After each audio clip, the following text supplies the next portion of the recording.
Welcome, viewers, to our third episode of Unlock the Future with AI, brought to you by AKILI Ai. I'm your host, Jocelyn, and as always, it's always an honor to host you. We also want to encourage you to please put comments, questions, anything that you might be hearing in this episode that maybe you want further clarification. We'll be glad to respond. And before we dive into today's episode, I want us to watch a recap of last week's episode. So what the AI will do is it will allow a lot of processes which are currently manual to be automated. And from a customer point of view, what that means is that things that might take weeks today can be done in minutes. And so what I expect to see in AI, and actually this has been borne out over the last couple of years, is that AI adds to capability. And what it means is that people's jobs alter where they're doing fewer of the tedious, mundane tasks, and they're spending more time working on the higher value add tasks. So, you've got a choice. You can either stay where you are or you can move with the flow. It's a bit like saying, the internet is coming. Do you want to adopt it or do you want to ignore it, right? Yes. So I think AI is coming, and the sooner you get engaged with it, the sooner you figure out where it's going to add value in your organization. Well, you realize that we went deep into AI and how it affects banking today. And I'm honored and excited, as always, to host Simon. Welcome again to our podcast. Thank you, Justin. And picking up from last episode where we really saw how AI is transforming banking. Mm-hmm. Now, I know just like in the 90s when internet was coming, there was hype and everyone was excited. Mm-hmm.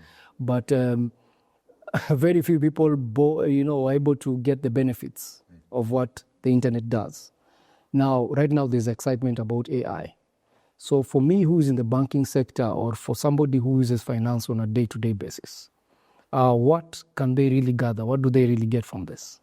Yeah, so I think that's a really important point. And I think it's quite easy to be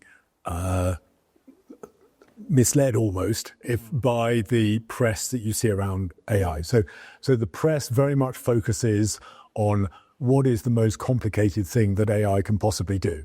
So can it play chess better than a human or whatever it may be? Mm-hmm. But actually this new generation of generative AI, the real uses of it are much more straightforward.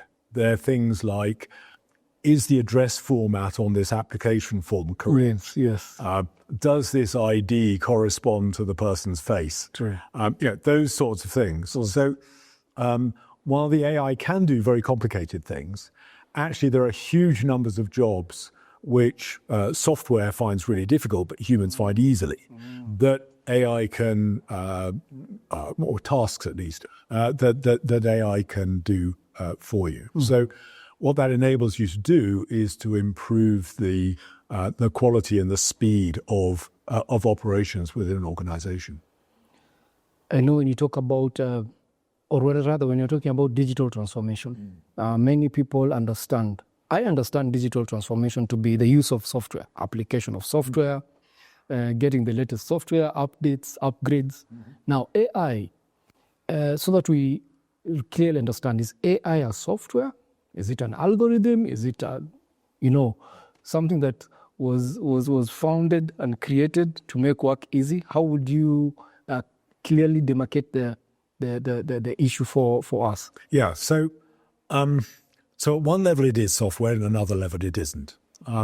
So the key thing with software is that you normally write down every step that the software is going to take, and it just methodically goes through those steps. Yes. With AI, what we've done is to allow the AI to actually learn for itself from training data. We haven't told it exactly how to go and do things. And so while the AI looks like software, there are some things that are a bit different. So in particular, the AI or generative AI uses probability to come up with answers. Yes. And so if you ask an AI the same question 100 times, it may give you one answer 99 times and a different answer 100th time. Yes. So that means that when you're working with AI tools, you need to approach it slightly differently to the way that you do with software. And there are additional things you need to think about around governance, ethics, all of those sort of things, which you don't normally need to think about with conventional software. So now that, will I be right in saying AI is fast-paced? I know it's fast-paced because there's tools every day. There's tools which I know you as a technologist will recommend a bank to have, systems to put in place. But how can I select probably strategies, AI applications or programs that benefit me directly or important things in my business? Not just because everyone is doing it. Yeah, no, exactly right. And I think it's very important to distinguish between the AI technology and the AI solutions. So the way I sometimes describe it is, imagine somebody came to you with a blank spreadsheet, right? It's a useful tool, but it doesn't do anything for you until you put some numbers into it, right? And so the key thing you need to do is to put the numbers into the spreadsheet. Yes. So in exactly the same way as a business, be it a bank or any other business, the first thing to do is to look at where are your problems, where are the challenges, and where would you get most value if you could go and fix those problems. And then they're the ones that you want to think, okay, can I use AI to go do that? Yes. So, within a bank, you might have a challenge that you need to manage loan repayment performance. Yes. Think of it like I've given you a spreadsheet, right? The spreadsheet is the AI. It doesn't actually do anything till you put the numbers into the spreadsheet. True. So as a business owner or a problem owner, what you want to do is to figure out what your problem is and how the AI is going to help you go and address that problem. And then in one sense, it's like developing a software application. In other senses, there are a few other things that you need to think about. Yes. So the first one is that AI is based on probability. So what it means is that it might give you one answer 99 times out of 100 and a different answer, one time out of 100. Yes. So you need to think of ways in which you can deploy the AI which copes with that circumstance. You also have some other things that you need to think about. So AI is very good at pretending to be a human. And so you need to think about the governance and ethical issues that go around that. So there's a few other things to think about. But yes, it's broadly similar to rolling out a software product, but with a few extra things. Wow, that's interesting. So you're saying maybe 5 years or even sooner, from when a customer is entering a bank to when they're being served or when they're applying for loans or whatever, being, deposits, are we saying that AI is probably going to take over all that entire process? I mean, it could, right? So essentially what you have is a digital solution that goes from end to end, and AI will be solving specific parts of that digital solution. But yes, there are already sort of digital fintechs which don't have any branches at all, right? Yes. So, so you can do entirely digital banking. That's certainly possible. But yes, what you'll see is a lot of the more straightforward tasks will be undertaken, sort of automatically. But that then frees up people to do other things. And what will happen is the customer's expectation will rise. Yes. And so people will be doing different roles rather than the ones necessarily they were doing before. Yeah, because I think personally, like in my bank, there's elements of that where you come in, there's actually there's a teller, you press, actually key in your number, it prints a ticket for you. Right. You sit, the machine, not a teller, or somebody on staff, the machine literally calls out your number. Right. So pretty soon it's going to be scary where they actually call out my name, just in your next. Right. Because I agree with you. So does it mean that every bank right now should work on a framework that they can use for AI, the AI strategy in their bank?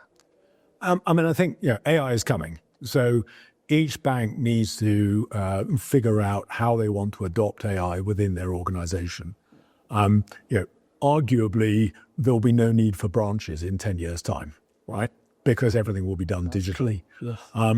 But then maybe that says, well, we need to reinvent what the branch is, right? The role of the branch. And so maybe that becomes a sales function as opposed to an operational function. These are the sort of things that need to be thought through. But they're sort of big picture type things. The beauty of generative AI is that it can be applied really quite quickly and straightforwardly to problems. So rather than sort of boiling the ocean, the thing to do is to pick specific point problems that you want to go solve, produce a solution to that particular problem, incorporate it, and then move on to the next one and move on to the next one and move on to the next one. So we very much advocate incremental application of AI because a lot of the challenge that the bank has is not the AI at all. It's about how does the bank reorganize itself in the new world order that has AI in it. And that's quite difficult to predict. So a good way to do that is to do some relatively straightforward applications, see how they work, and then iterate and repeat as appropriate. Okay.